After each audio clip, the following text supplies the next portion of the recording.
कल की क्लास में 12th का चैप्टर जो फिनिश हुआ है वो है कोऑर्डिनेशन कंपाउंड्स। आज हम नया चैप्टर शुरू कर रहे हैं। इस चैप्टर का नाम है बायोमोलिक्यूल्स। ठीक है, बायोमोलिक्यूल्स। बायोमोलिक्यूल्स का मतलब क्या होता है? थोड़ा सा नाम को खुद से सोच सकते हो, हिंदी में से करेंगे। बायो और मॉलिक्यूल्स, क्या मीनिंग हो सकता है इसका? थोड़ा सा सोचो कि क्या जो खुद से मीनिंग लगाओगे।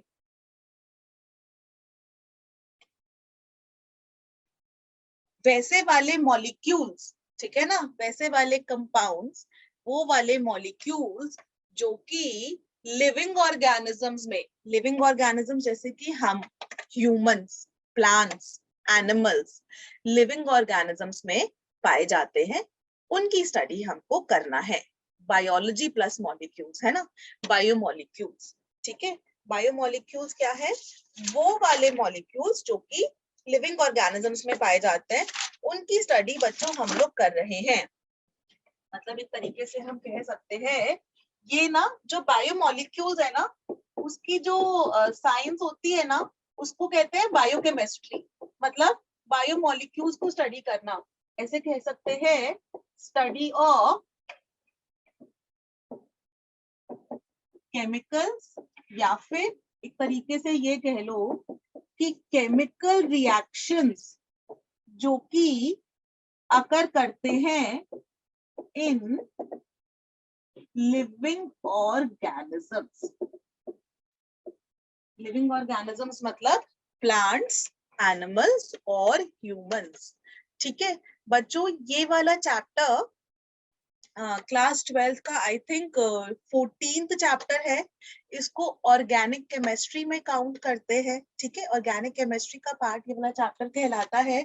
और जितने भी आईआईटी वाले बच्चे हैं, बायो वाले स्टूडेंट्स के लिए तो ये बहुत आसान है, मेडिकल वाले स्टूडेंट्स के लिए। आईआईटी वाले बच्चों को ये वाला चैप्टर टफ लगता है। आईआईटी वाले बच्चों के लिए, जेई वालों के लिए ये वाला चैप्टर टफ है। ठीक है, तो जेई वाले बच्चे अच्छे से नोट्स बनाए, ध्यान से समझे। अच्छा, अब मुझे बताओ कुछ केमिकल्स या जो आप लोग जो है, हम लोग अपने खाने के अंदर या हमारी ह्यूमन बॉडी के अंदर प्रेजेंट होते हैं। कार्बोहाइड्रेट्स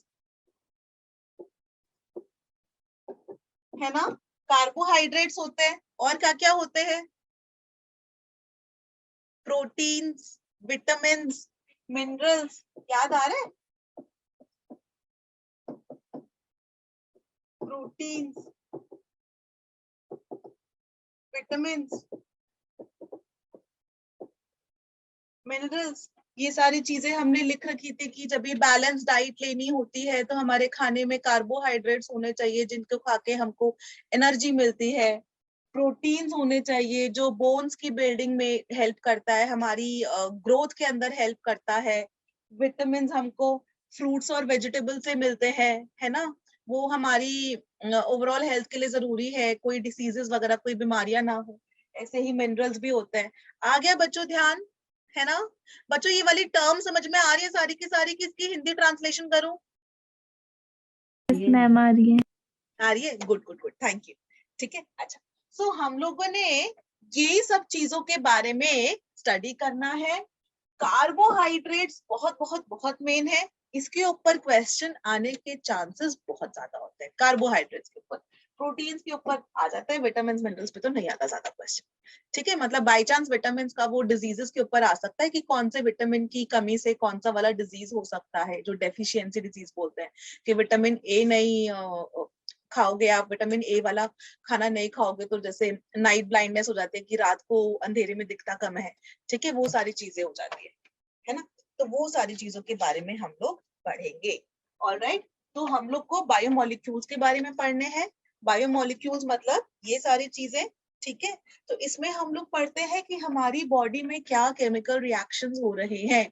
सबने बचपन में ग्लूकॉन डी तो पिया होगा, या उसका ग्लूकॉन डी का एड देखा होगा, है ना? Yes ma'am. ग्लूकॉन डी तो सुना है ना बच्चों?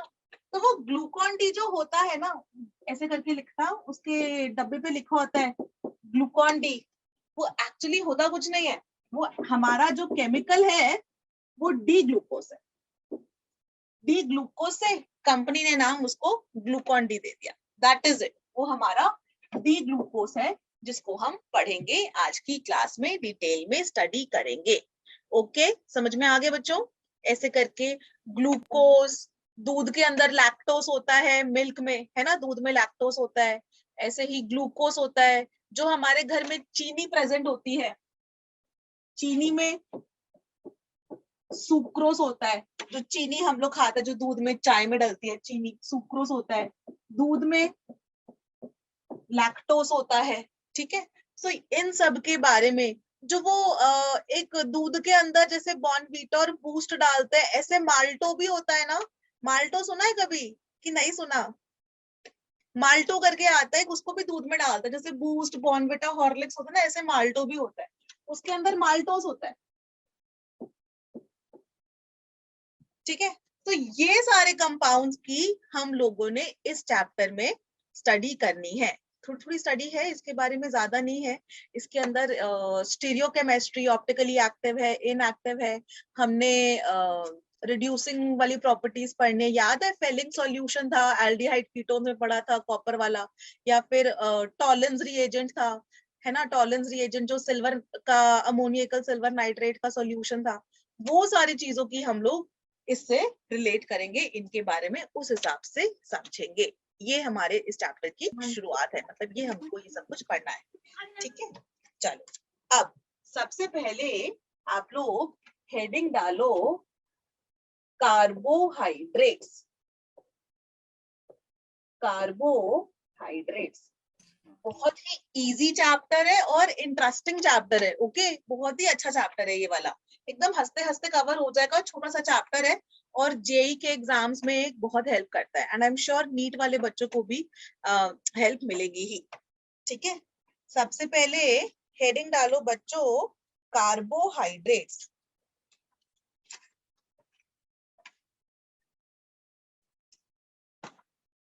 ठीक है, कार्बोहाइड्रेट्स।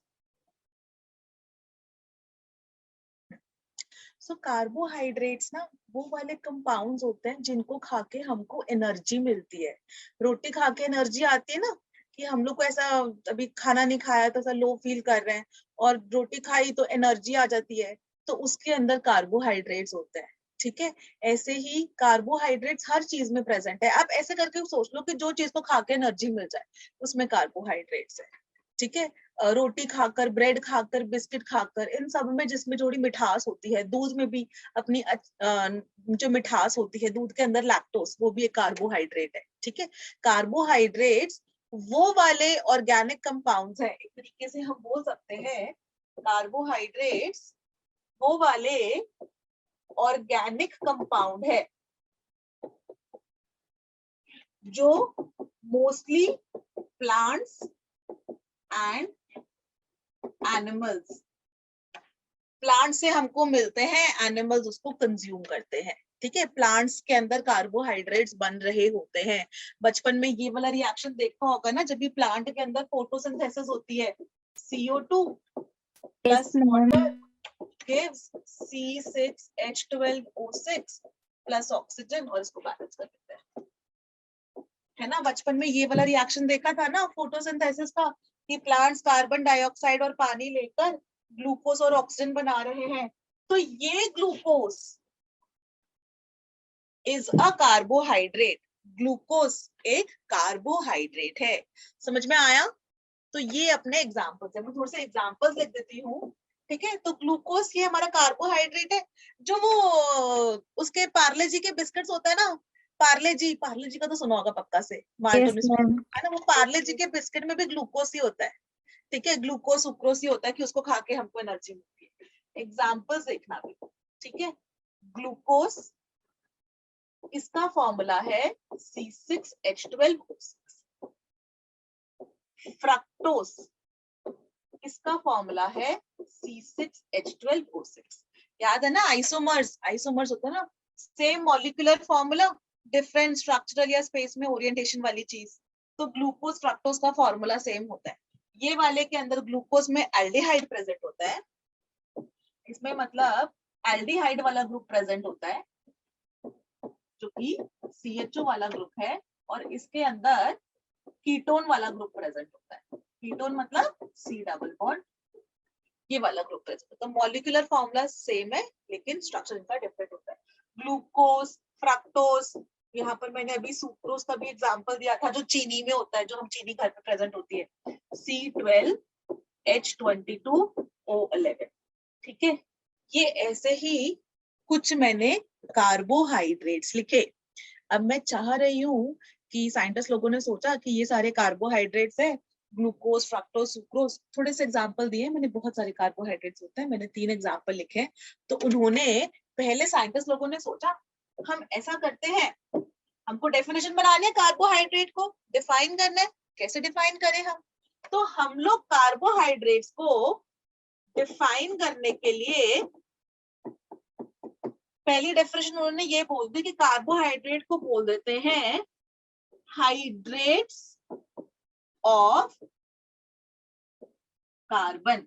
हाइड्रेट का मतलब होता है कि हाइड्रेट्स ऑफ कार्बन का मतलब ये होता है कार्बन के साथ कुछ वाटर मॉलिक्यूल्स जुड़े हुए हैं, कार्बन के साथ कुछ वाटर मॉलिक्यूल्स जुड़े हुए हैं। देखो कैसे, मैं ये समझाती हूँ।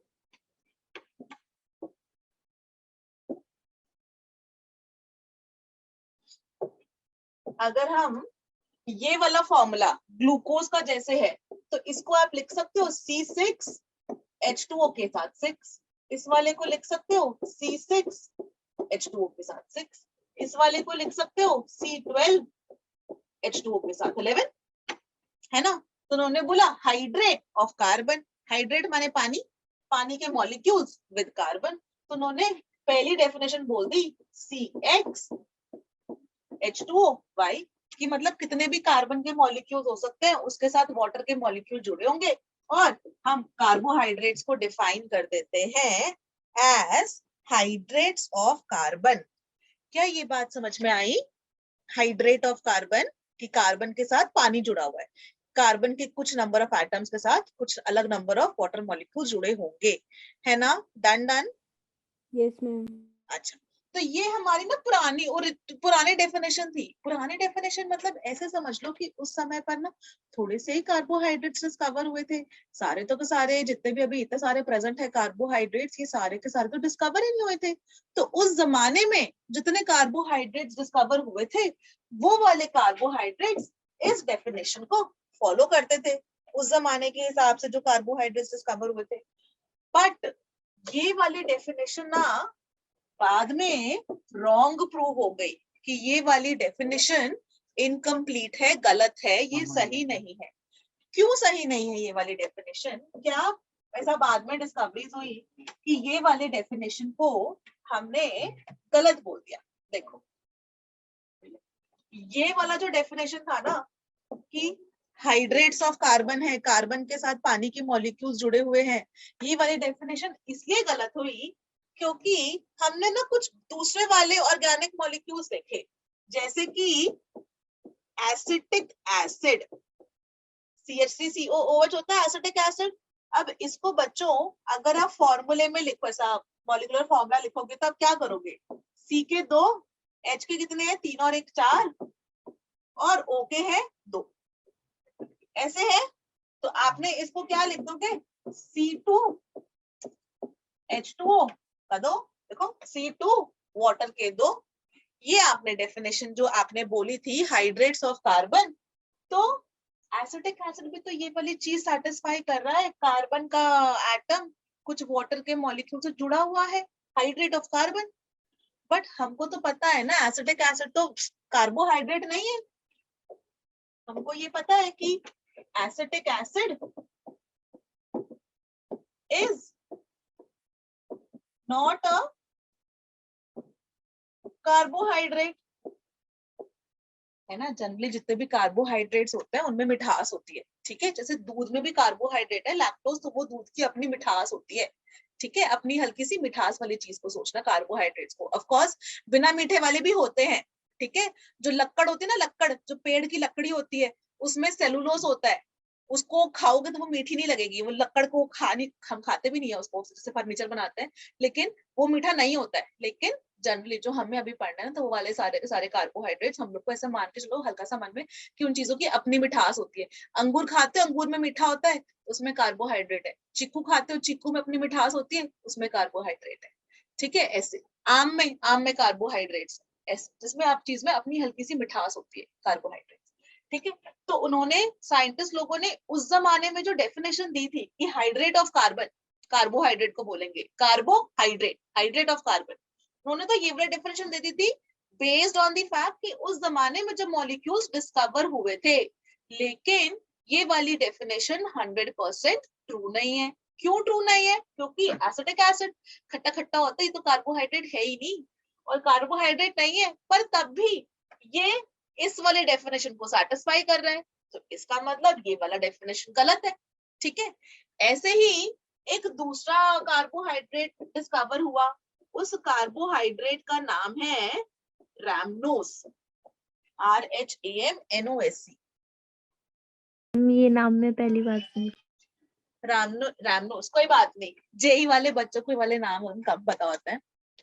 ठीक है, और रैमनोस ये हमको पता है कि ये कार्बोहाइड्रेट है, जिनके भी एंड में ना ओस ओस करूंगी मैं, ऐसे glucose, sucrose, fructose, lactose, maltose, galactose, ये सारे के सारे ना कार्बोहाइड्रेट, जिनके नाम में मैं एंड में ओस ओस बोलूंगी, तो मुझे समझ जाना है कार्बोहाइड्रेट है। ठीक है, अच्छा, अभी रैमनोस एक कार्बोहाइड्रेट डिस्कवर हुआ, तो उसका फॉर्मूला था C6H10, नहीं एक सेकेंड, C6H12O5, सॉरी, C6H12O5, ये रैमनोस डिस्कवर हुआ। अभी देखो इसके अंदर क्या हम लिख सकते हैं क्या 6 कार्बन के साथ वाटर के 5 या वाटर के 6? नहीं ना, तो इसमें ये वाला फॉर्मूला, ये वाला डेफिनेशन सॉरी फिट नहीं हो रहा है ना, तो इसका मतलब ये वाली डेफिनेशन इज रॉन्ग, इनकरेक्ट, इसको हमको इम्प्रोवाइज करना पड़ेगा। Got it? समझ में आया? कार्बोहाइड्रेट समझ में आए थोड़े थोड़े, और उसके साथ हमको ये समझ में आया कि ये वाली डेफिनेशन हाइड्रेट ऑफ कार्बन, ठीक है, कार्बन के साथ वाटर मॉलिक्यूल जुड़े हुए, इसमें ऐसा नहीं है कार्बन के साथ वाटर मॉलिक्यूल से जुड़े हुए, ये वाला डेफिनेशन इसको सैटिस्फाई नहीं करता है। ठीक है, तो उस वजह से ये नोट डाउन कर लो, ये इंपॉर्टेंट है। हाँ, जो भी चीज लिख रही हूँ इसके अंदर बहुत इंपॉर्टेंट है। ठीक है, ये वाले चैप्टर के अंदर ना अभी समझ लो, बाद में आपको साथ साथ लर्न ही करना है, लर्न नहीं करोगे तो फिर मुश्किल हो जाएगी। इस चैप्टर की क्वेश्चन ना एकदम बहुत इजीएस्ट क्वेश्चन आता है, कुछ ज्यादा टफ नहीं आता है। नोट्स अच्छे बनाओ तो नोट्स में से कर लेना, तुम्हारा आई गारंटी जो भी नोट्स मैं भी लिखवाऊंगी वो जेई के एग्जाम के लिए, नीट के एग्जाम के लिए इनफ होंगे। ठीक है, noted? Done ma'am. Done, okay. So अब कार्बोहाइड्रेट्स की नई डेफिनेशन हमने बोली, कार्बोहाइड्रेट्स की नई डेफिनेशन बोली। सो नई डेफिनेशन स्टेट्स दैट, मैं ना जो डेफिनेशन है ना उसको पॉइंट में लिख रही हूँ जिससे कि समझने में आसानी रहेगी। ठीक है, सो मैं डेफिनेशन को पॉइंट्स में लिख रही हूँ। कार्बोहाइड्रेट्स की डेफिनेशन लिख रही हूँ, may be defined as optically active, polyhydroxy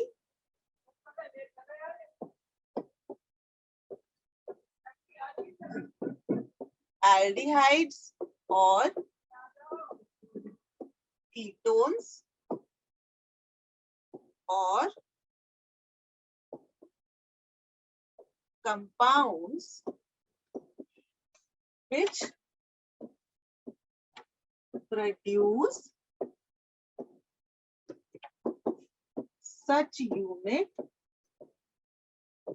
on hydrolysis. देखो ये डेफिनेशन है ना, तो वो किताब में तो कॉमा कॉमा करके लिख रखी है, ऐसे उन्होंने किताब में जो डेफिनेशन लिखे ना उन्होंने लिखी है कि carbohydrates can be defined as वो वाले कंपाउंड्स, दोज कंपाउंड्स जो कि ऑप्टिकली एक्टिव है, कॉमा पॉलीहाइड्रोक्सी है, कॉमा एल्डिहाइड्स और कीटोन्स है उसके अंदर, है ना, या फिर वो वाले कंपाउंड्स जिनकी हम हाइड्रोलिसिस करते हैं, मतलब उसको पानी में डिसॉल्व करते हैं, तो वो ये वाले कंपाउंड्स देंगे जो कि ऑप्टिकली एक्टिव है, पॉलीहाइड्रोक्सी है, एल्डिहाइड या कीटोन। ठीक है, अब देख के तो डेफिनेशन एकदम से खतरनाक सी लग रही है कि ये क्या चीजें लिख दी, इसलिए हमको समझ में नहीं आ रहा। तो अब इस डेफिनेशन का मीनिंग समझते हैं। ओके, चलो डेफिनेशन का मीनिंग समझते हैं।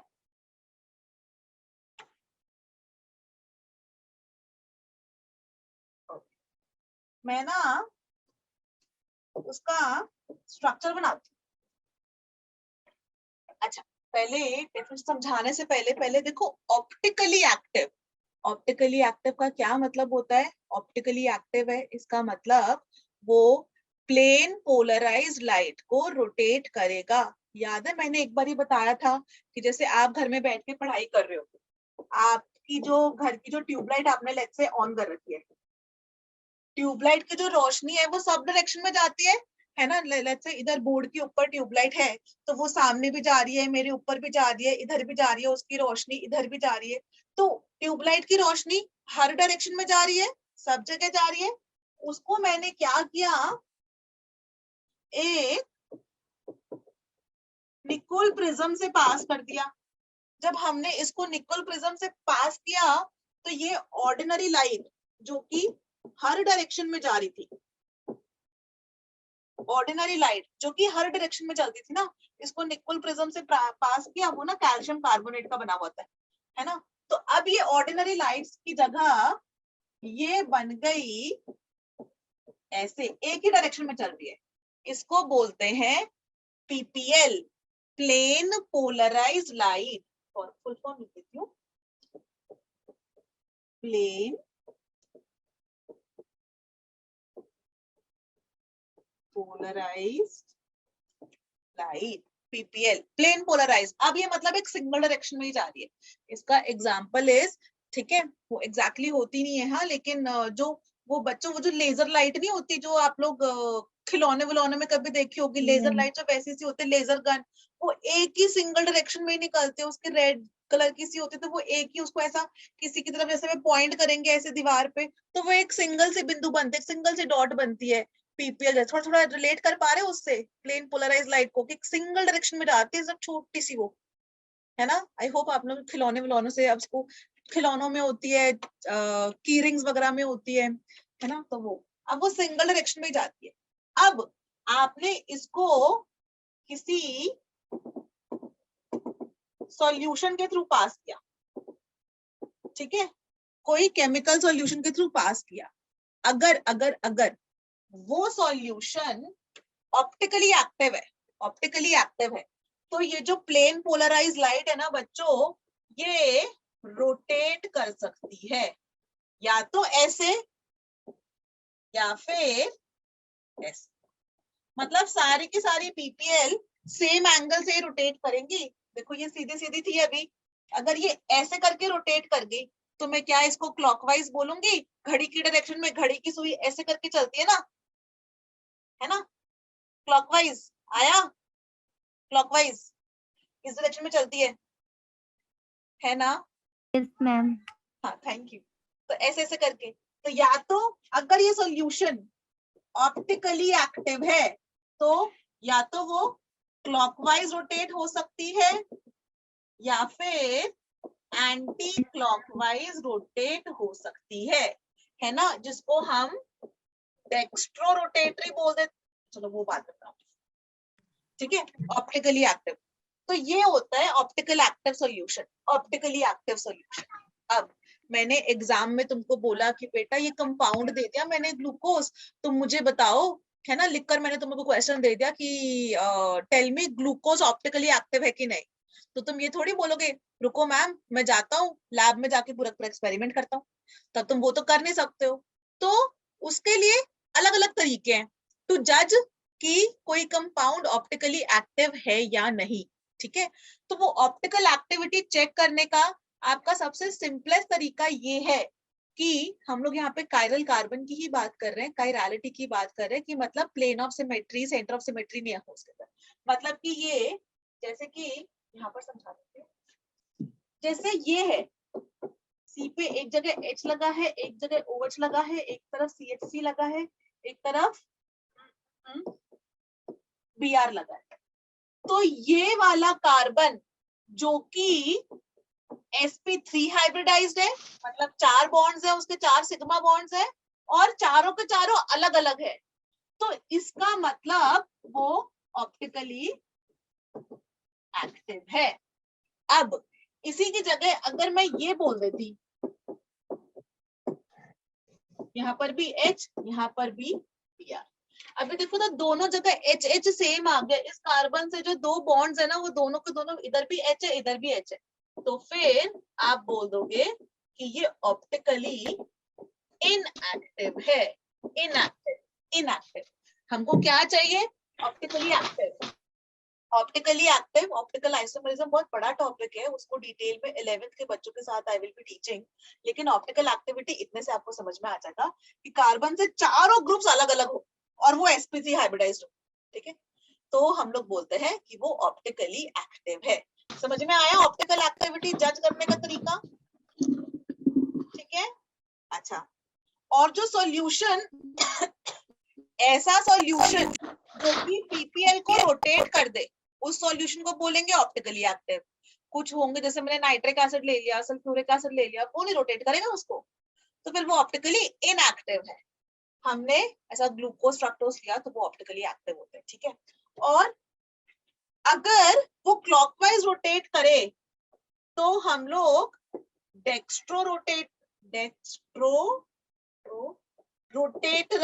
रोटेटरी बोल देते हैं, जिसको प्लस से रिप्रेजेंट करते हैं, या फिर लीवो रोटेटरी, जिसको माइनस रोटेट, मतलब सॉल्यूशन क्लॉकवाइज या एंटी क्लॉकवाइज रोटेट करने का नाम है डेक्स्ट्रो रोटेटरी, लीवो रोटेटरी, एस, ठीक है, ये वाली चीज डेक्स्ट्रो रोटेटरी, लीवो रोटेटरी, ठीक है। तो ये सिर्फ इधर समझाने के लिए था। मेन चीज ये है कि कार्बोहाइड्रेट्स जो कंपाउंड होते हैं ना, वो ऑप्टिकली एक्टिव होते हैं। अब देखो, मैं इस पेज पे ना ग्लूकोज का स्ट्रक्चर बना रही हूँ, ग्लूकोज का मैं स्ट्रक्चर बना रही हूँ, C डबल बॉन्ड OH। देखो फॉर्मूला तो ये होता है C6H12O6, 6 कार्बन है ना, तो अभी मैं स्ट्रक्चर बना रही हूँ, ठीक है। लाइन से 6 कार्बन को जोड़ दो, 1 2 3 4 5 6, OH OH OH OH, ठीक है, और यहाँ पर H2OH और बाकी जगह H H, नहीं मैंने गलत कर दिया, सॉरी बच्चों मैंने गलत कर दिया, OH OH, अब सही है, राइट राइट लेफ्ट राइट, ठीक है। तो OH OH, यहाँ पर H H H, ये अपना है ग्लूकोज का स्ट्रक्चर, ग्लूकोज C6H12O6, ठीक है। देखो पहली वाली बात, ऑप्टिकली एक्टिव, ऑप्टिकली एक्टिव का क्या मतलब बोला मैंने बोला कार्बन, देखो कार्बन से चारों बॉन्ड्स अलग अलग हो, ठीक है। देखो क्या ये ऑप्टिकली एक्टिव होगा? ऊपर वाले को छोड़ दो, वो तो sp3 हाइब्रिडाइज ही नहीं है, इसकी तो sp2 है हाइब्रिडाइजेशन, है ना, 5 बॉन्ड आ गया। इस वाले को देखो, ये वाला कार्बन एक तरफ CHO से लिंक्ड है, एक तरफ H से, एक तरफ OH से, और नीचे इतना बड़ा ग्रुप है, तो ये वाला कायरल कार्बन है। ऐसे ही इस वाले को देखो, एक तरफ H, एक तरफ OH, ऊपर 2 कार्बन का ग्रुप, नीचे 3 कार्बन का ग्रुप, ठीक है, कायरल कार्बन है। कायरल कार्बन, ऊपर 3 कार्बन का ग्रुप, नीचे 2 कार्बन का ग्रुप, एक H एक OH, और ऐसे ही, तो इसके पास 4 कायरल कार्बन है, highly optically active, correct. Optical active समझ में आया? कि इतना सोचो, अभी के लिए ऑप्टिकल एक्टिविटी बहुत ज्यादा डिटेल में होता है, कायरल कार्बन ही नहीं, कायरल नाइट्रोजन, सल्फर, फॉस्फोरस सब बोलते हैं हम, ठीक है, सबको डिस्कस करते हैं, लेकिन अभी के लिए इतना कि कार्बन से चारों ग्रुप्स अलग अलग हो, ठीक है, इतना अभी उतना इज सफिशिएंट इस चैप्टर के लिए। तो कार्बन से चारों ग्रुप्स अलग है, कार्बन से चारों ग्रुप्स अलग है, कार्बन से चारों ग्रुप्स अलग है, कार्बन से चारों ग्रुप्स अलग है, ये वाला नहीं है ऑप्टिकली एक्टिव, पर ये चार है, ठीक है। तो सोल्यूशन मेरा हो गया ऑप्टिकली एक्टिव। क्लियर, पहली बात समझ में आई आपको। मैं वापस चलूं डेफिनेशन पर। हमने बोला तो optically active, first point is clear two. Second point है पॉलीहाइड्रोक्सी। पॉलीहाइड्रोक्सी मतलब, पॉली मतलब बहुत सारे, हाइड्रोक्सी मतलब OH, ठीक है। तो बहुत सारे OH ग्रुप, बहुत सारे OH ग्रुप, बहुत सारे OH है, 1 2 3 4 5, अरे वाह, इतने सारे अल्कोहल वाले OH वाले ग्रुप है, वेरी गुड। दूसरी चीज भी समझ में आ गई आपको, ऑप्टिकली एक्टिव पॉलीहाइड्रोक्सी, एल्डिहाइड या कीटोन ग्रुप प्रेजेंट हो। देखो, क्या ये वाला एल्डिहाइड ग्रुप भी है, CHO है, एल्डिहाइड ग्रुप भी है। ऐसे कीटोन ना, फ्रक्टोज वाला कीटोन होता है, वो थोड़ी देर में बनाएंगे अभी, ठीक है। सो एल्डिहाइड ग्रुप भी प्रेजेंट है, ठीक है।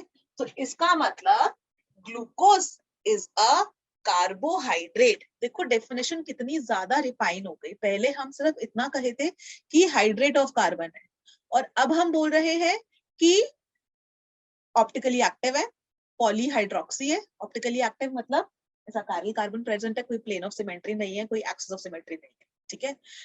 तो वो वाली चीजें अभी मैंने नहीं पढ़ाई है बच्चों, plane of symmetry, axis of symmetry. इस चैप्टर के लिए आपके लिए इतना ही जानना इनफ है अभी के लिए, ठीक है, कि वो ऑप्टिकली एक्टिव है तो हमारे पास पैरेलल कार्बन दिख रहे हैं। दूसरी चीज पॉलीहाइड्रोक्सी, बहुत सारे OH है, 1 2 3 4, बहुत सारे OH है। तीसरी बात ऑप्टिकली एक्टिव पॉलीहाइड्रोक्सी, एल्डिहाइड या कीटोन, तो हमको यहाँ पर एल्डिहाइड दिख गया। और चौथा पॉइंट ये था कि हाइड्रोलिसिस पर ऐसे कंपाउंड देते हैं। तो सुक्रोज को जब भी हम हाइड्रोलाइज करते हैं, C12H22O11, ये है सुक्रोज। इसको जब आप हाइड्रोलाइज करते हो, पानी में इसको डिसॉल्व करते हो, then you get this and this. This is glucose and this is fructose. तो आपको ग्लूकोज और फ्रक्टोज मिलता है। तो सुक्रोज की हाइड्रोलिसिस करने पर, जो कार्बोहाइड्रेट की चौथी डेफिनेशन थी ना, कि वो वाले कंपाउंड्स जिनकी हाइड्रोलिसिस करने पर, यानी पानी में उसको डिसॉल्व करने पर, हमको ऐसे वन वाले डाउन मिलते हैं। हाँ बेटा बोलो, कोई डाउट है? मैम, ये C6H12 और O6 दोनों सेम है, बट इनके हाँ, नाम इनका ना स्ट्रक्चर डिफरेंट है। ये वाला जो है ना, इसमें एल्डिहाइड प्रेजेंट है और इसमें कीटोन ग्रुप प्रेजेंट है। ये वाला डेक्स्ट्रो रोटेटरी है, ये वाला लीवो रोटेटरी है। मैं यहाँ पर फ्रक्टोज का स्ट्रक्चर भी बना के दिखाऊं तो थोड़ा सा आइडिया मिलेगा। तो ऐसा करती हूँ, ये मिटा देती हूँ, ठीक है, और सिलेक्ट, उसको थोड़ा सा लेफ्ट में शिफ्ट करती हूँ, ठीक है, और राइट में फ्रक्टोज बना देती हूँ, ठीक है। फ्रक्टोज बनाने का तरीका is CH2OH, C double bond O, OH, OH, OH, OH, ठीक है, और H, दिस इज फ्रक्टोज। देखो फ्रक्टोज के अंदर भी, मैं यहाँ पे लिख देती हूँ उसके ऊपर बच्चों, फ्रक्टोज, इसका भी फॉर्मूला C6H12O6 है, ये भी फ्रक्टोज है C6H12O6, और ग्लूकोज भी फ्रक्टोज है, सॉरी ग्लूकोज भी C6H12O6 है, ठीक है, दोनों का फॉर्मूला सेम है। यहाँ पर देखो ये वाला ग्रुप बच्चों कीटोन है ना, और वो वाला ग्रुप एल्डिहाइड है। तो कीटोन और एल्डिहाइड दोनों के दोनों ग्रुप्स, ये डिफरेंट डिफरेंट ग्रुप्स आ गए, इसलिए फॉर्मूला सेम और वो डिफरेंट, ठीक है, कंपाउंड्स डिफरेंट है। Got it? एल्डिहाइड और कीटोन का भी एग्जांपल आपको समझ में आ गया। फ्रक्टोज,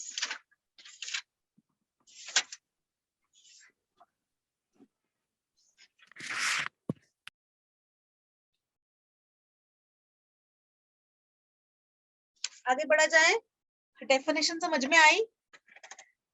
मैम आ गई।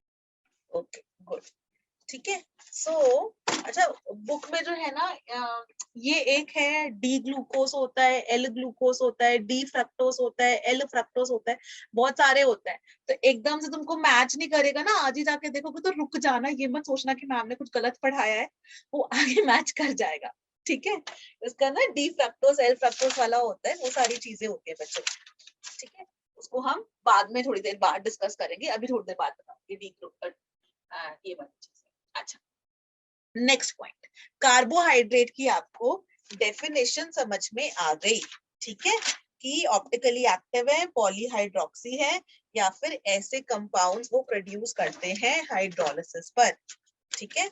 अच्छा, अब हमने जो अच्छा ये वाली चीज भी याद रखना, चीनी के अंदर सुक्रोस होता है, दूध के अंदर लैक्टोस होता है, वेरी इंपॉर्टेंट, बहुत सिंपल सिंपल से सवाल है, ऐसे भी पूछ लेते हैं एग्जाम में, तो आने चाहिए। चीनी के अंदर ग्लूकोज और दूध के अंदर लैक्टोस, ठीक है। अच्छा, नेक्स्ट, अब ना हमने जो हमारे कार्बोहाइड्रेट्स हैं, ठीक है, उनको कार्बोहाइड्रेट्स के लिए ना एक और टर्म भी यूज करते हैं।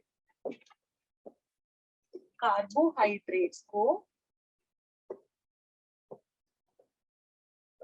कभी कभी ना कार्बोहाइड्रेट्स की जगह आपको जो लिखा हुआ नजर आएगा ना, वो होगा ये सैकराइड्स। सैकराइड्स का मतलब होता है मींस शुगर, चीनी। सैकराइड्स का मतलब होता है शुगर, चीनी, ठीक है। तो कभी कभी कार्बोहाइड्रेट्स की जगह अगर सैकराइड्स लिखा हो तो ये मत सोचना कि ये वाली क्या चीज होगी, ठीक है। अच्छा, अब कार्बोहाइड्रेट्स को ना अलग अलग तरीके से क्लासिफाई कर रखा है, ठीक है। तो हम लोग क्लासिफिकेशन सीख रहे हैं। पहला मेथड, पहला तरीका, क्लासिफिकेशन ऑफ carbohydrates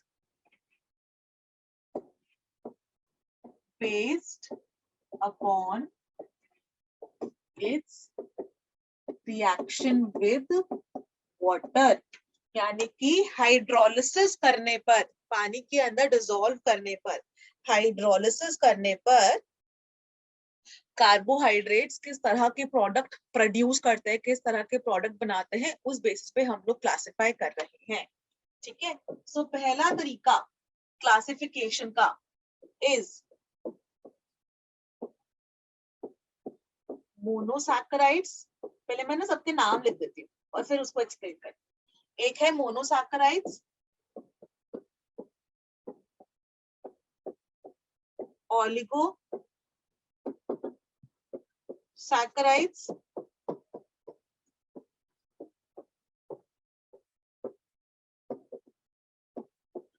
पॉलीसैकेराइड्स, ठीक है। मोनोसैकेराइड्स, ओलिगोसैकेराइड्स, पॉलीसैकेराइड्स, ठीक है। मोनोसैकेराइड्स हम वो वाले कार्बोहाइड्रेट्स को कहते हैं जो हाइड्रोलिसिस करने पर डू नॉट प्रोड्यूस, ऐसे बहुत सारे यूनिट्स नहीं प्रोड्यूस करते हैं, है ना, जिनको मतलब हम लोग ऐसा कह लो कि इसको आप फर्दर हाइड्रोलाइज नहीं कर सकते हो। अभी एग्जांपल से समझाओ। ओलिगोसैकेराइड्स उन वाले कार्बोहाइड्रेट्स को बोलते हैं जो 2 से 10 मोनोसैकेराइड्स प्रोड्यूस करते हैं अपॉन हाइड्रोलिसिस। जैसे कि इसके अंदर हमने एग्जाम्पल पढ़ा था सुक्रोज का, कि सुक्रोज क्या था, C12H22O11, ये था। तो इसको पानी में घोलने पर, सुक्रोज को पानी में घोलने पर इसने ग्लूकोज और फ्रक्टोज दिया था।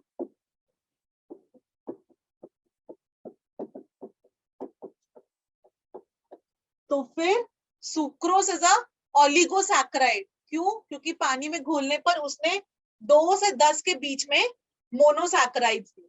मोनोसैकेराइड्स इधर ये जो ग्लूकोज फ्रक्टोज है, क्योंकि C6H12O6 ग्लूकोज को पानी में घोलने पर कुछ नहीं होता, उसको हाइड्रोलाइज करने पर, डिसॉल्व करने पर कुछ भी नहीं होता है। तो ये मोनोसैकेराइड है, ठीक है। मतलब इसको आगे आप हाइड्रोलाइज नहीं कर सकते, ठीक है। डेफिनेशन अभी लिखाऊंगी।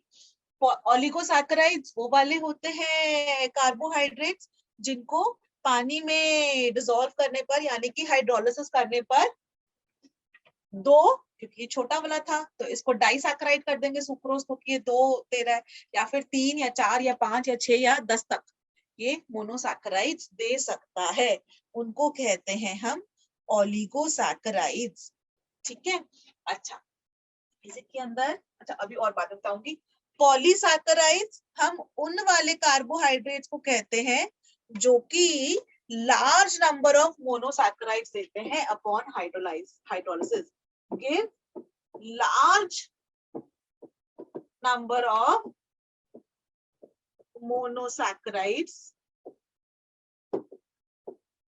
upon hydrolysis, ठीक है। कि नया नया टर्म इंट्रोड्यूस कर रही हूँ, तो अच्छा एग्जांपल में लिख देती हूँ सेलुलोज, यहाँ पर ही ग्लाइकोजन, ठीक है ना। तो ये नई नई टर्म्स इंट्रोड्यूस कर रही हूँ बच्चों, बिल्कुल भी कठिन नहीं है ये वाले टर्म्स, ध्यान से देखना। सबकी डेफिनेशन अभी मैं लिखाऊंगी, अभी यहाँ पर सिर्फ समझाया है कार्बोहाइड्रेट्स को अलग अलग तरीके से अच्छा सॉरी, कार्बोहाइड्रेट्स को पहली बात ये सैकराइड्स भी कहते हैं, क्योंकि चीनी होता है सैकराइड्स का मतलब, जो ये शुगर फ्री जिनको चीनी की वो डायबिटिक होते हैं, शुगर का प्रॉब्लम होता है, तो वो लोग वो शुगर फ्री वाली खाता है ना, शुगर फ्री जो खाते हैं वो शुगर फ्री, जिससे उनको चीनी की कैलोरीज ना जाए, किसी को डाइटिंग करनी है, पतला होना है, किसी को डायबिटीज की प्रॉब्लम है, तो उसके अंदर भी वो जो केमिकल होता है ना उसको सैकरिन कहते हैं, सैकरिन मिठास, ठीक है, कि वो मीठा कर दे चाय को, लेकिन उससे जो बाकी चीजें हैं, जो चीनी जो नुकसान करती है डायबिटिक को, या जो जिसको वेट लूज करना है, डाइटिंग करनी है उसको, तो वो नुकसान ना करे, वो वाला केमिकल ना दे, तो सैकरिन होता है उसके अंदर मीठा। तो सैकराइड का मतलब ही मीठा होता है, चीनी, ठीक है, सैकराइड का मतलब चीनी। अब पहली बात तो फर्स्ट पॉइंट जो सबसे ऊपर लिखा था, फिर जो हमारे कार्बोहाइड्रेट्स हैं उनको अलग अलग तरीके से हम क्लासिफाई कर सकते हैं, बहुत सारे तरीके क्लासिफाई करने के, 4-5 तरीके। पहला तरीका क्लासिफाई करने का क्या है, बेस्ड अपॉन हाइड्रोलिसिस पर वो किस तरह के प्रोडक्ट बना रहा है, हाइड्रोलाइज करेंगे जब उसको पानी में डिसॉल्व करेंगे तो किस टाइप के वो प्रोडक्ट्स बना रहा है। एक होता है मोनोसैकेराइड, दूसरा होता है ओलिगोसैकेराइड, तीसरा होता है पॉलीसैकेराइड, ठीक है। ये 3 इसकी फर्स्ट का इसका ये तरीके।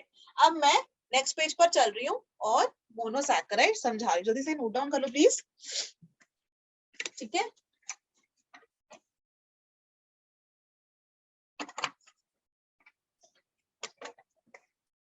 अच्छा, नेक्स्ट पेज पे आ रही हूँ मैं। सबसे पहले हम लोग समझेंगे मोनोसैकेराइड्स।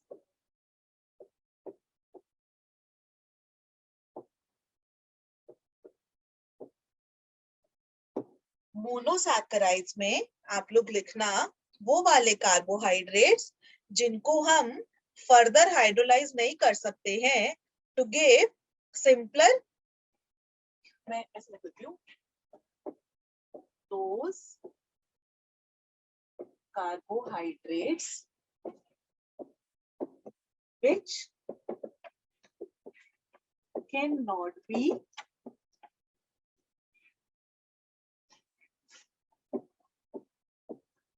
hydrolyzed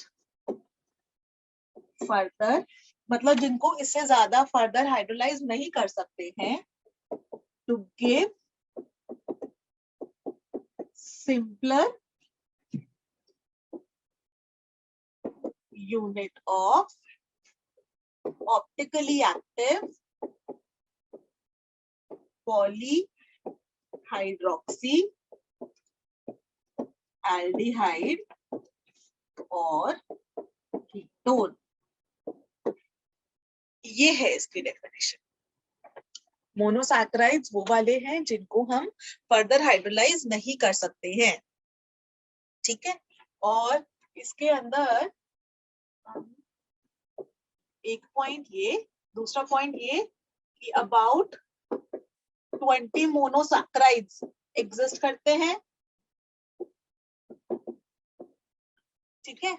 और एग्जाम्पल है ग्लूकोज, फ्रक्टोज, रैमनोस, ठीक है ना। और रैमनोस का फॉर्मूला आपको याद हो जाना चाहिए, C6H12O5, रैमनोस। ग्लूकोज और फ्रक्टोज तो आसान है, C6H12O6, C6H12O6, वेरी आसान, ठीक है। ये हो गया हमारा पहला वाला मोनोसैकेराइड्स, ठीक है। नेक्स्ट मोनोसैकेराइड्स के बाद बच्चों नोट्स अच्छे से लिखना, जो यहाँ पे लिखा रही हूँ वो इनफ है, इसके आगे कहीं से पढ़ने की जरूरत नहीं है। एग्जाम में जो भी आएगा, जो मैं बोर्ड पर लिख रही हूँ उसी के बेसिस पर आएगा, इतना अच्छे तरीके से लिखवा रही हूँ तो वो ध्यान से लिखना, ठीक है। नेक्स्ट है ओलिगोसैकेराइड्स। ओलिगोसैकेराइड्स, मोनोसैकेराइड्स सबको समझ में आ गया, ठीक है। नेक्स्ट है अपना ओलिगोसैकेराइड्स, ठीक है। ओलिगोसैकेराइड्स के अंदर फर्स्ट पॉइंट ये ऐसे लिख देते हैं, दोज कार्बोहाइड्रेट्स, मतलब ओलिगोसैकेराइड्स उन वाले कार्बोहाइड्रेट्स को कहते हैं which yield 2 to 10 monosaccharides upon hydrolysis. मतलब कि जिन कार्बोहाइड्रेट्स की हाइड्रोलिसिस करने पर हमको 2 से 10 मोनोसैकेराइड मिले, उनको कहते हैं ओलिगोसैकेराइड। और ओलिगोसैकेराइड्स को भी ना हम लोग क्लासिफाई कर सकते हैं disaccharides, gives 2 monosaccharides upon hydrolysis,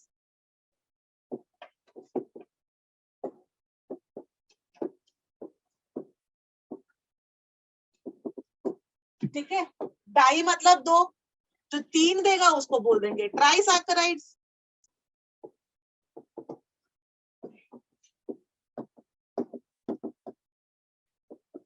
फिर बोल देंगे टेट्रा सैकेराइड, जो कि 4 दे रहा है, ठीक है। ऐसे करके नाम है डाइसैकेराइड, ट्राइसैकेराइड, टेट्रासैकेराइड एटसेट्रा, डिपेंडिंग अपॉन वो कितने सैकेराइड्स दे रहा है, कितने मोनोसैकेराइड्स दे रहा है अपॉन हाइड्रोलिसिस। और जो मोस्ट कॉमन होता है ना वो ये वाले होते हैं, हमको सिर्फ यही वाला पढ़ना है। ट्राई और टेट्रा अपने सिलेबस में नहीं है, ठीक है, उसके अंदर हमको चिंता करने की जरूरत नहीं है। तो अब इसके अंदर ना ये आप सबने लिख लिया होगा, मैं इसको छोटा कर रही हूँ, ऊपर कर रही हूँ, ठीक है। और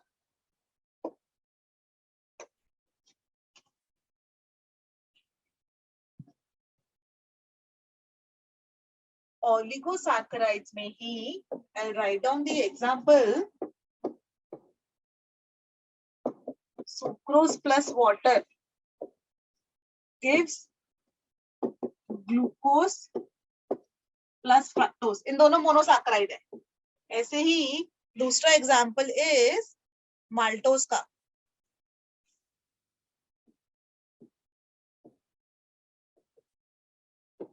माल्टोस भी ना डाइसैकेराइड है, क्योंकि माल्टोस की जब आप हाइड्रोलिसिस करते हो तो माल्टोस हमको देता है 2 मॉलिक्यूल्स ऑफ ग्लूकोज,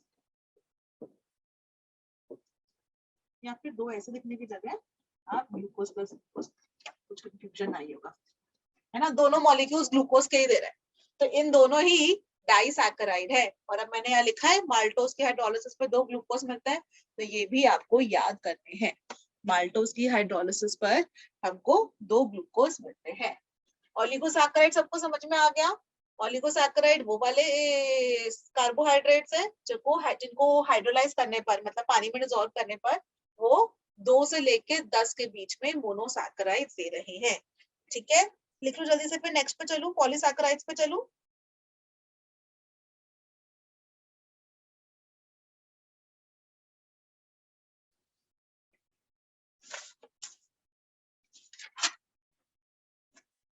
चलो अब मैं नेक्स्ट पेज पे आ रही हूँ. मोनोसैकेराइड्स, ओलिगोसैकेराइड्स हो गया. अब नेक्स्ट है पॉलीसैकेराइड्स. ठीक है. द लास्ट वन जो क्लासिफिकेशन का था इज पॉलीसैकेराइड्स.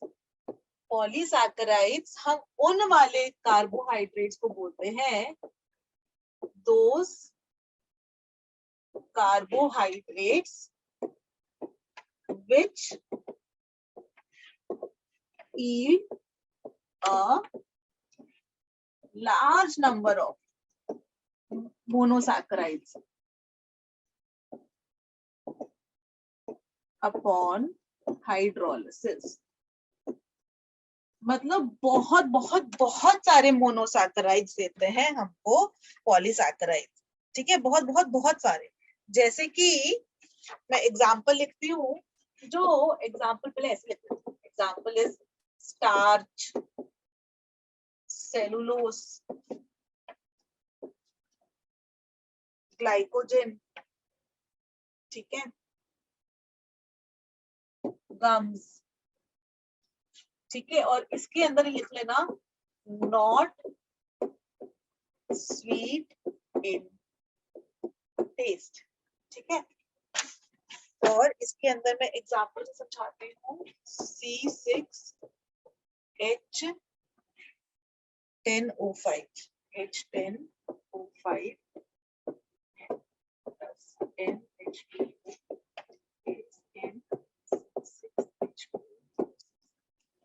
और इसका ये होता है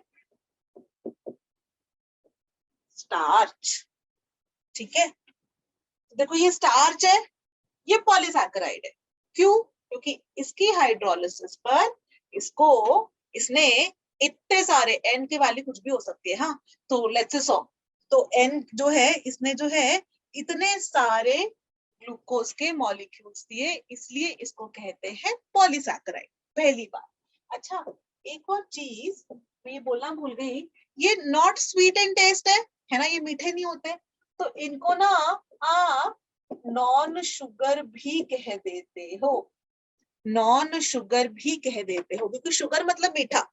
तो ये क्योंकि मीठे नहीं है तो आप इसको नॉन शुगर भी कह देते हो. ठीक है. समझ में आ गया पहला क्लासिफिकेशन. ऑलराइट.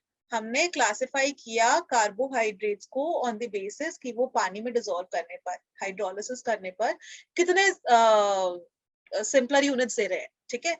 मोनोसैकेराइड्स कुछ भी नहीं देते हैं. ओलिगोसैकेराइड्स 2 से 10 के बीच में देते हैं. पॉलीसैकेराइड्स बहुत सारे देते हैं. ठीक है. मोनोसैकेराइड्स का एग्जांपल ग्लूकोज, फ्रक्टोज, रैमनोज. इधर ओलिगोसैकेराइड के अंदर lactose, maltose, lactose, maltose, sucrose. ठीक है. और पॉलीसैकेराइड्स में स्टार्च, सेलुलोज, ग्लाइकोजन. ठीक है. ये सारे अपने थे पॉलीसैकेराइड्स. पहला तरीका क्लासिफाई करने का. एकदम थ्योरेटिकल चैप्टर है, एकदम theoretical. Okay. So don't sleep, सो मत जाना. नेक्स्ट उसमें चल रही हूँ. दूसरा तरीका क्लासिफाई करने का. ये तो हो गया बेस्ड ऑन नंबर ऑफ वो. दूसरा तरीका मैं नेक्स्ट उसमें आ रही हूँ. दूसरा तरीका is number 2, classification based on reducing nature. ठीक है. कि मतलब वो रिड्यूस कर सकते हैं कि नहीं उसके बेसिस पर. हमारे पास जो है ना, याद है एक था फेलिंग सॉल्यूशन और दूसरा था टॉलरेंस रिएजेंट. पहले मैं इसकी क्लासिफाई कर देती हूँ. एक को बोल दो रिड्यूसिंग शुगर और इसको बोल दो non reducing sugar. Reducing sugar और non reducing sugar. Reducing sugar वो वाले होते हैं which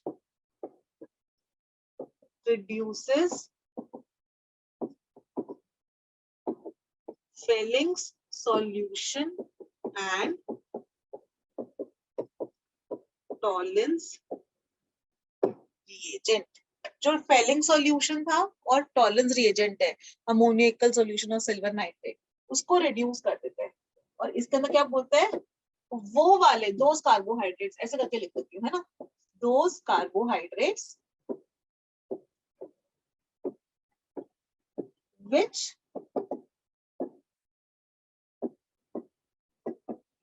do not reduce Fehling solution and Tollens reagent. Fehling solution और टॉलेंस रिएजेंट को जो रिड्यूस नहीं कर सकते हैं उनको हम बोलते हैं नॉन रिड्यूसिंग शुगर्स। ठीक है, नोट दिस डाउन, इसमें सिर्फ इतना ही है। और आप इसका ना चाहे तो एग्जाम्पल लिख देती हूँ मैं।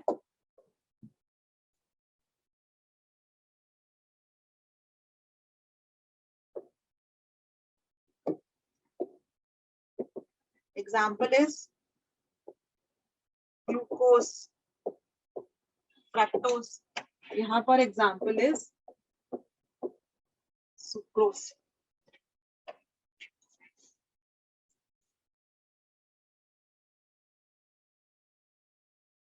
ठीक है, सो जनरली ना आप इतना भी कह सकते हो कि जितने भी मोनोसैकेराइड्स हैं, ऑल मोनोसैकेराइड्स, मतलब आप इसमें ये वाला पॉइंट लिख सकते हो कि all monosaccharides are reducing sugars, definitely हमेशा। और जो ओलिगोसैकेराइड्स, पॉलीसैकेराइड्स हैं, वो रिड्यूसिंग शुगर भी हो सकते हैं और नॉन रिड्यूसिंग, कुछ भी हो सकता है वो इसको। और इस वाली चीज को ना रिड्यूसिंग नॉन रिड्यूसिंग नेचर को मैं अभी एग्जांपल से समझाऊंगी। ठीक है, कि इसके अंदर एल्डिहाइड कीटोन ग्रुप फ्री है, उसमें ऑक्यूपाइड है, वाली चीज मैं आराम से समझाऊंगी। बस ये अभी के लिए, फिलहाल के लिए नोट डाउन कर। डन, चल, ओके, थैंक यू। मुझे बोरिंग तो नहीं लग रहा ना? लिख रहे हो ना, सारी चीजें समझ में आ रही है ना? अगर समझ लोगे ना तो रट्टा कम मारना पड़ेगा, बस इतना ही है इसके अंदर। ठीक है, और थोड़ा सा अभी के लिए थोड़ा बोरिंग पार्ट चल रहा है, थोड़ा सा थ्योरी वाला चल रहा है। इसके बाद इसका फॉर्मूले के ऊपर आएगा ना, साइक्लिक स्ट्रक्चर वगैरह, तो वो आप लोग को इंटरेस्टिंग लगेगा, अल्फा ग्लूकोज, बीटा ग्लूकोज, ये सारी चीजें। अच्छा, खैर, ये हो गया। और तीसरा तरीका है, हम लोग ऐसा बोल सकते हैं कि जो मोनोसैकेराइड्स है ना, इसको आप फर्दर क्लासिफाई कर सकते हो। जो मोनोसैकेराइड्स थे उनको हम फर्दर क्लासिफाई कर देते हैं। ऐसा लिख देती हूँ, can be further classified based on functional group कौन सा प्रेजेंट है and number of carbon atoms. कौन सा फंक्शनल ग्रुप है और कितने कार्बन एटम्स हैं, उसके बेसिस पर भी हम लोग मोनोसैकेराइड्स को फर्दर क्लासिफाई कर सकते हैं। अगर एल्डिहाइड है, मैं लिख देती हूँ, अगर एल्डिहाइड ग्रुप प्रेजेंट होता है तो आप बोल देते हो इनको एल्डोस। और अगर कीटोन कीटोन ग्रुप प्रेजेंट है तो आप बोल देते हो कीटोस। ठीक है, और यहाँ पर कर देती हूँ नंबर ऑफ, अच्छा, नंबर ऑफ कार्बन एटम्स ऊपर लिखना पड़ेगा ना, नंबर ऑफ कार्बन एटम्स। ठीक है, ओके। अब देखना, ऐसा समझना, अगर 3 कार्बन एटम्स है तो आप बोल दोगे एल्डो, क्योंकि एल्डिहाइड ग्रुप प्रेजेंट है, और फिर क्योंकि 3 है तो एल्डो ट्रायोस, या फिर कीटो ट्रायोस। अगर 4 कार्बन एटम्स प्रेजेंट है, एल्डो टेट्रोस, और यहाँ पर कीटो टेट्रोस। 5 प्रेजेंट है, एल्डो पेंटोस,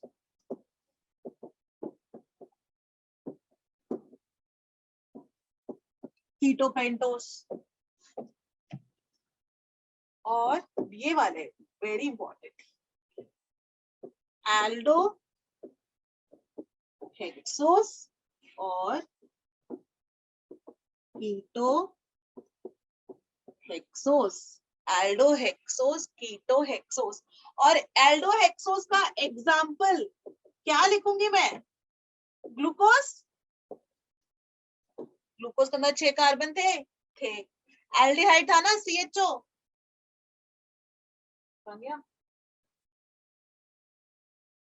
ओके, हटो हटो हटो हटो हटो। हाँ, ग्लूकोज में देखो 6 कार्बन थे और एल्डिहाइड ग्रुप प्रेजेंट था, एल्डोहेक्सोस है ग्लूकोज। फ्रक्टोज में 6 कार्बन प्रेजेंट थे और कीटोन था, कीटोहेक्सोस है फ्रक्टोस। ऑलराइट, समझ में आया ऐसा करके? तो उसको कभी आपको किताब में जो है या कभी देखो क्वेश्चन आ जाए तो समझ जाना, इधर ग्लूकोज लिख सकते एग्जाम्पल और इधर हम फ्रक्टोज लिख सकते हैं example. Note this down, very important. ठीक है, ऐसे ही अगर 7 होंगे ना तो एल्डो हेप्टोस, कीटो हेप्टोस, ठीक है, HEP heptose, aldo heptose, keto heptose and so on.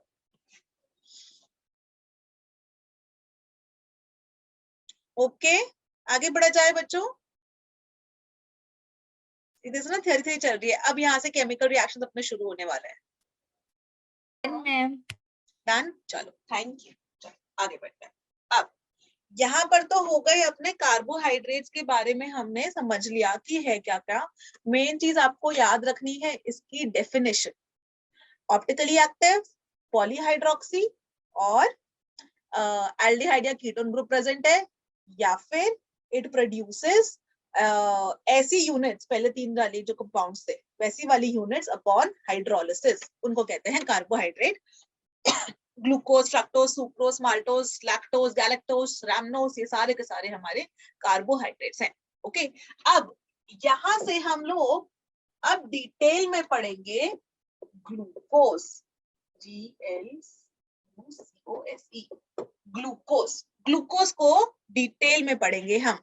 सबसे पहले तो ना ग्लूकोज प्लांट्स बनाते हैं, है ना, हम बोल सकते हैं it is present in plants. Yes, photosynthesis करके प्लांट्स ने बनाया तो सही ग्लूकोज, बिल्कुल सही। तो glucose is present in plants. Also बोल सकते हैं glucose is present in animals. भाई एनिमल लोग वो प्लांट को खाते हैं ना, हम लोग जब भी रोटी खाते हैं, ह्यूमंस जब भी रोटी खाते हैं तो ग्लूकोज हमारे अंदर बॉडी में जाता है ना, जो फर्दर ब्रेकडाउन होकर हमको एनर्जी देता है। तो हम लोग ग्लूकोज के लिए बोल सकते हैं कि वो लिविंग ऑर्गेनिजम्स में प्रेजेंट होता है। ठीक है, अंगूर में मीठा होता है ना, उसमें प्रेजेंट होता है। ठीक है, अच्छा, ग्लूकोज को बनाने का तरीका, ठीक है, सो मेथड ऑफ प्रिपरेशन, ग्लूकोज को बनाने का तरीका, 2 तरीके हैं ग्लूकोज को बनाने के। पहला तरीका तो ये है कि फ्रॉम सुक्रोज, क्या करते हैं, सुक्रोज लिया, उसको हाइड्रोलाइज किया in the presence of N acid, छोटा सा अमाउंट ना, डाइल्यूट हाइड्रोक्लोरिक एसिड और डाइल्यूट सल्फ्यूरिक एसिड का छोटा सा अमाउंट इसका लिया और आपने बना दोगे 6H12O6। एक ग्लूकोज बोल दो, एक फ्रक्टोज बोल दो, और इनको, सॉरी फ्रक्टोज नीचे लिखना होगा ना, फ्रक्टोज बोल दो, और इनको हम सेपरेट कर लेते हैं, उसके तरीके होते हैं। तो हमने एक तरीका तो बनाने का है, method of preparation is glucose का कि सुक्रोज से बना लो। दूसरा तरीका है फ्रॉम स्टार्च, जो मैंने अभी लिखा था C6, क्या लिखा था, C6H10O5N, बार बार मिस्टेक करती हूँ, C6H10O5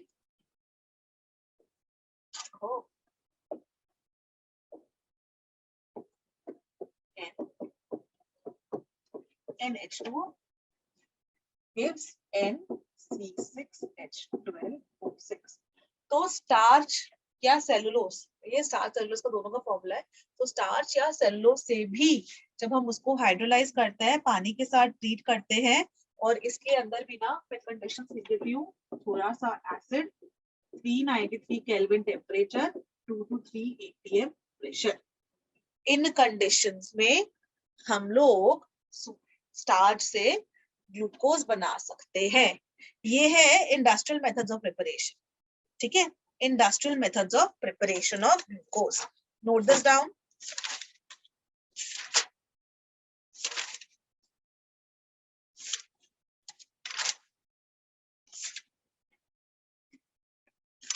ठीक है, अब समझो अब हुआ क्या। ठीक है, ये तो हमारा ग्लूकोज को लैब में प्रिपेयर करने का तरीका हो गया। लेकिन शुरू में जो है ना, हाउ इट ऑल स्टार्टेड, पहले तो हमको नहीं पता था कि ग्लूकोज के अंदर 6 कार्बन होते हैं, 12 हाइड्रोजन होते हैं, 6 ऑक्सीजन होते हैं। ये लिख लिया, मैं नेक्स्ट पेज पे आ जाऊं। Done ma'am. ठीक है, अच्छा। सबसे पहले तो ना हम लोग इसके अंदर हेडिंग लिखना, स्ट्रक्चर ऑफ ग्लूकोज, वो समझाती हूँ। स्ट्रक्चर ऑफ ग्लूकोज, उसकी कहानी, शुरुआत कैसे हुई। ठीक है, स्ट्रक्चर ऑफ ग्लूकोज। पहले तो अपना उसके अंदर फर्स्ट पॉइंट लिख लो, मॉलिक्यूलर फॉर्मूला उसका हमने निकाला।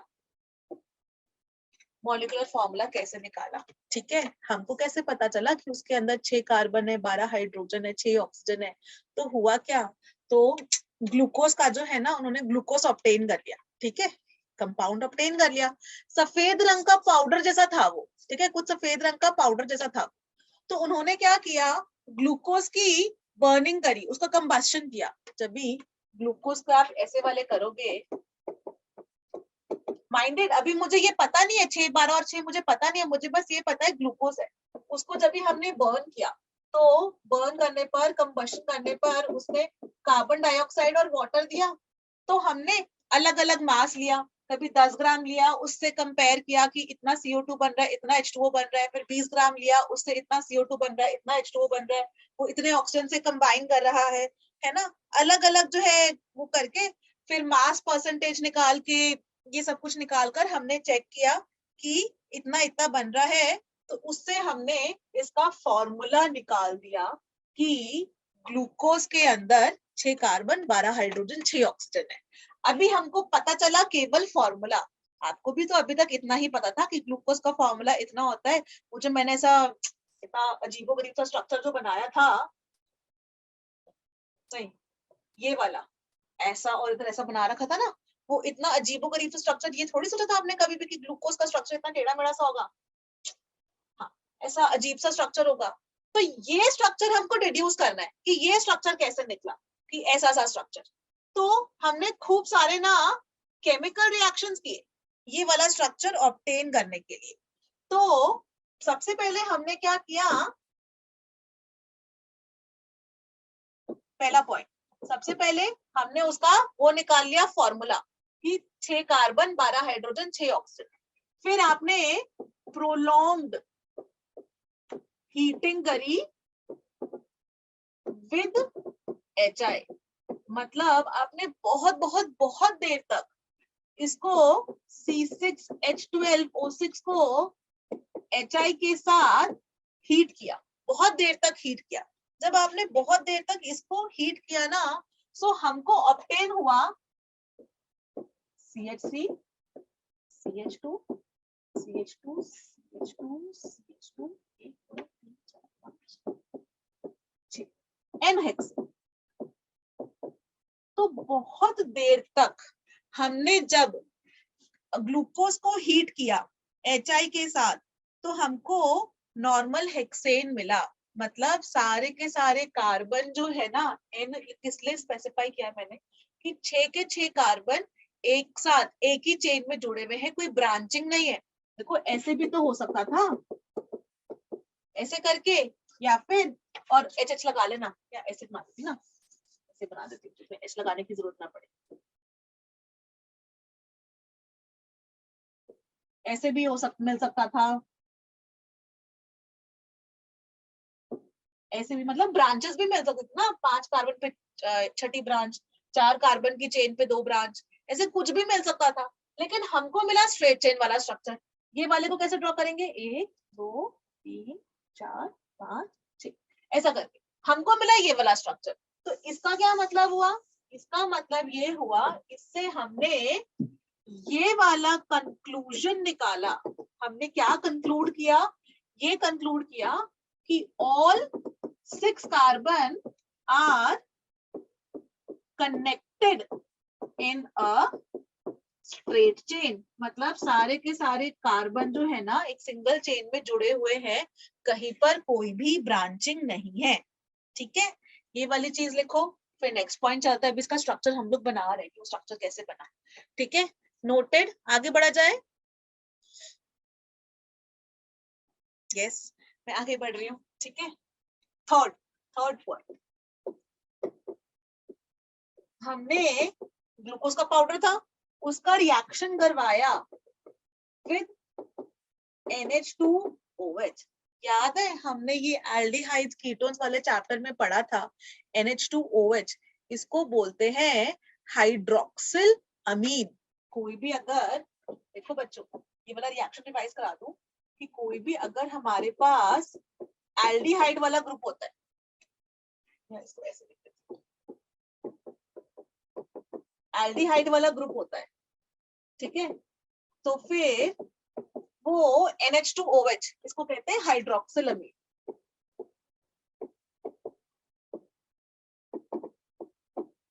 हाइड्रोक्सिल अमीन के साथ रिएक्ट कर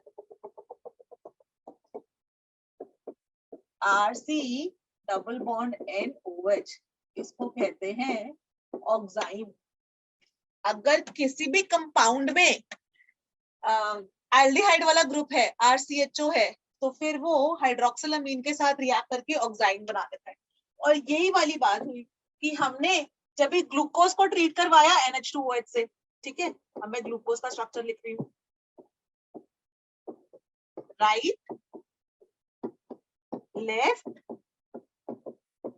राइट राइट, ठीक है, CH2OH और यहाँ H तो लगे हुए सब, ठीक है। अच्छा ओके, सो इसको जब हमने NH2OH के साथ ट्रीट कराया तो हमको CH डबल बॉन्ड N और ये CHOH को ना मैं ऐसे ही 4 करके लिख देती हूँ और CH2OH, तो अगेन हमको ऑक्साइड मिल गया। तो क्योंकि हमको ऑक्साइड मिला तो हमको कंफर्म हो गया, क्या कंफर्म हो गया, कि कोई ना कोई एल्डिहाइड ग्रुप प्रेजेंट है, एल्डिहाइड ग्रुप प्रेजेंट है। अभी तक हमें क्या पता चला था, सबसे पहले तो हमको पता चला कि एक ग्लूकोज के अंदर 6 कार्बन 12 हाइड्रोजन 6 ऑक्सीजन है, सबसे पहले। फिर हमको पता चला जब भी HI के साथ काफी देर तक हीट करने पर कि नॉर्मल हेक्सेन बन रहा है। इसका मतलब हमको ये पता चला, क्योंकि नॉर्मल हेक्सेन बन रहा है, कि सारे के सारे कार्बन एक सिंगल चेन में जुड़े हुए हैं, ठीक है, स्ट्रेट चेन में जुड़े हुए हैं। तो हमको दूसरी बात ये पता चली। फिर तीसरी बात क्या पता चली, जब हमने हाइड्रोक्सिल अमीन के साथ ट्रीट किया तो उसने ऑक्साइड बना दिया। क्योंकि इसने ऑक्साइड बना दिया, इसका मतलब कोई ना कोई एल्डिहाइड ग्रुप प्रेजेंट है। तो मैं ऐसा लिख सकती हूँ कि this test confirms the presence of aldehyde। इस टेस्ट से हमको पता चल गया कि कोई एल्डिहाइड ग्रुप प्रेजेंट है। ओके, नेक्स्ट पेज पे चलूं। एक और बच्चा, एक और लिख लेते हैं, फिर क्लास ओवर कर लेंगे, ठीक है, फटाफट से लिख लेते हैं। नेक्स्ट है reaction with HCl। Ma'am note कर रहे हैं। सॉरी लिख लो।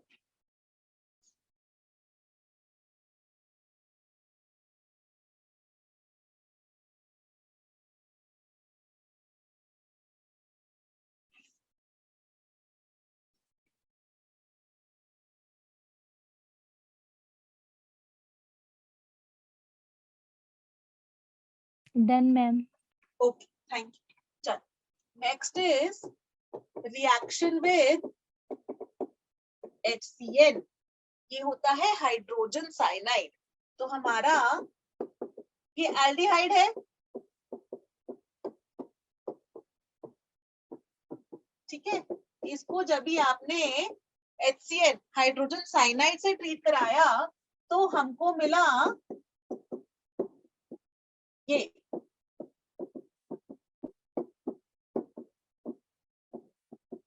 इसको बोलते हैं साइनोहाइड्रिन बच्चों, साइनोहाइड्रिन। ये सारी चीजें जो है अगर आप लोगों ने नोट्स रिवाइज कर रखे होंगे एल्डिहाइड कीटोन में लिखवा रखे हैं मैंने आपको, ठीक है। तो HCN के साथ ट्रीट करने पर हमको मिला ये जो CH डबल बॉन्ड ओ वाला था ना एल्डिहाइड का, देखो बीच में तो कार्बन के साथ 4 हाइड्रोजन 4 OH है, तो वो मैंने ऐसे ही लिख दिया, ठीक है। CH2OH HCN के साथ ट्रीट किया तो फिर हमको CH के साथ OH और CN, CHOH और ये, तो हमको मिला साइनोहाइड्रिन। इससे हमको और कंफर्म हो गया कि पक्का पक्का एल्डिहाइड ग्रुप प्रेजेंट है, क्योंकि HCN ना एल्डिहाइड के साथ ही रिएक्ट करता है। तो अगेन मैं लिख सकती हूँ this test confirms the presence of CHO aldehyde group, ठीक है। सो फिर से हमको कंफर्म हो गया कि कोई एल्डिहाइड ग्रुप प्रेजेंट है।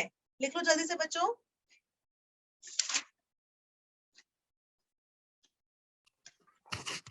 Done ma'am.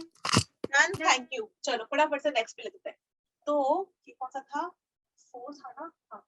Number 5, reaction with mild oxidizing agent. Mild oxidizing agent कोई बहुत भारी भरकम नहीं है, ऐसा एकदम माइल्ड ऑक्सीडाइजिंग एजेंट, ठीक है। तो हम लोग क्या करते हैं, CHO, ये ग्लूकोज, और इसको जब हमने ऐसे लिख दिया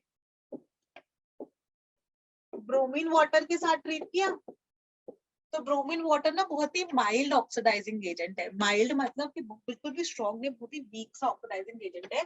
तो वो इस एल्डिहाइड को ऑक्सीडाइज कर देता है इनटू एसिड। सिर्फ एल्डिहाइड को ही करता है, हाँ। और इसको बोलते हैं ग्लूकोनिक एसिड। कि कोई भी अगर एल्डिहाइड होगा तो ये केवल ना उसी को ऑक्सीडाइज कर पाएगा कार्बोक्सिलिक एसिड में, COOH में। जो ये था इसी को उसने COOH में कन्वर्ट किया, बाकियों को नहीं छेड़ा। तो इसका मतलब हमको क्या पता चला, ये पता चला कि केवल सिर्फ एक ही एल्डिहाइड प्रेजेंट है, CHO वाला ग्रुप, एक ही एल्डिहाइड ग्रुप हमको लगाना है और नहीं लगाना है, क्योंकि ये माइल्ड ऑक्सीडाइजिंग एजेंट है। माइल्ड ऑक्सीडाइज, तो ये सिर्फ एल्डिहाइड को ही ऑक्सीडाइज कर सकता है, बाकियों को नहीं कर सकता। तो इसका मतलब only one aldehyde group is present, only one aldehyde group is present, केवल एक एल्डिहाइड ग्रुप ही प्रेजेंट है। ऑल राइट, समझ में आया बच्चों? Ma'am yes, okay. सो ये हो गया, ठीक है। अच्छा, ओ 7 बज गए। अच्छा चलो, अभी हम लोग ना ग्लूकोज का स्ट्रक्चर डिड्यूस करने की कोशिश कर रहे हैं। तो हमने 4-5 पढ़ लिए। इसके आगे का जो है स्ट्रॉन्ग ऑक्सीडाइजिंग एजेंट से और बाकी फिर मेन ऐसा स्ट्रक्चर बनाएंगे। और फिर इसका ग्लूकोज का ना साइक्लिक स्ट्रक्चर होता है एक्चुअली में। ये वाला जो स्ट्रेचन वाला बना भी रहे, ये वाला भी निकलेगा, इसके अंदर भी थोड़े से चेंजेस आते हैं। तो वो सारी चीजें हम लोग करेंगे नेक्स्ट क्लास में, ठीक है। चलो